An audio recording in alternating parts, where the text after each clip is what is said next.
Hello! How are you? This video is in conjunction with my website, resonantdensity.com, and it pertains to the brass jewelry that I make and sell there. But more specifically, today we're going to talk about the subject of tarnishing. Yes, the evils of tarnishing. I chose to use brass currently because I needed a way to get the designs off the computer and onto something hard and semi-permanent. And I wanted to use an acid etch procedure. So there's only a few metals available for that. Also, I had a desire to work, really work the pieces with my hands and bend them into shapes, and can't really do that with resin and other things. So for now, it's just going to be brass. But of course, the downside to using metals such as that is tarnishing. And it happens to copper, brass, even silver. It's because there's a component of sulfur in the metal, and the sulfur reacts with the air and gets dark over time, if not protected. Now there's things we can use to protect. There's Renaissance wax, but that's a non-permanent solution as well. There's something called rhodium plating, but that doesn't work on brass.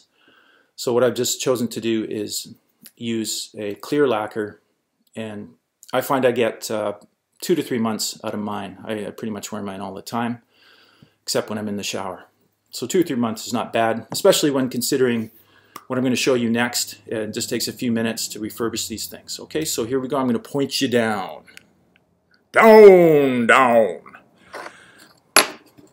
So this one is what happens. Oh, sorry. So you can see how dark that is. The contrast goes away.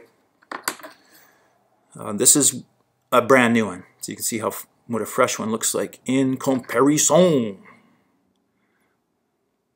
All right, so just take the piece that you want to do, and we go and get, or we have steel wool, just household steel wool. You make wear gloves with this if you want. I've only ever gotten 2 small slivers from it. All right, and we just go to town. Now, I don't know if you can see this right away, but it's going to get sort of milky as what's left of the lacquer starts rubbing off there. This one's coming quite fast. Some of them can take 5 minutes or so just to get all the little spaces.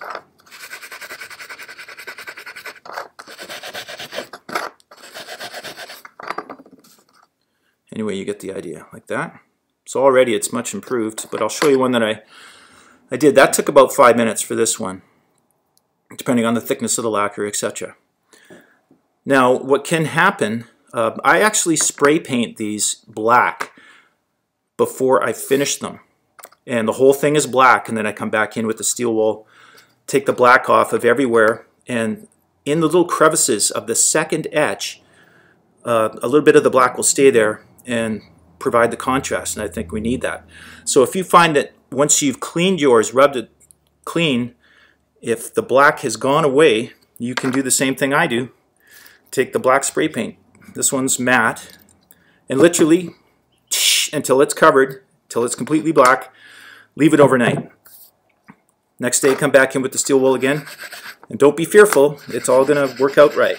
So you just rub it until you are happy with the state of the contrast of the black in the background. And then we can lacquer it. But there is one more step I can show you. Before I ship these, I take, I think this is, what's it called? Well, it's 600 waterproof paper. It's like sandpaper, only super, super, super fine. And you can't use regular sandpaper. You have to use this very fine stuff. I forgot the name of it though. So what I do, just to give it some more sheen and more dynamic as you rotate it, is place it down on there with my finger and just swirl it.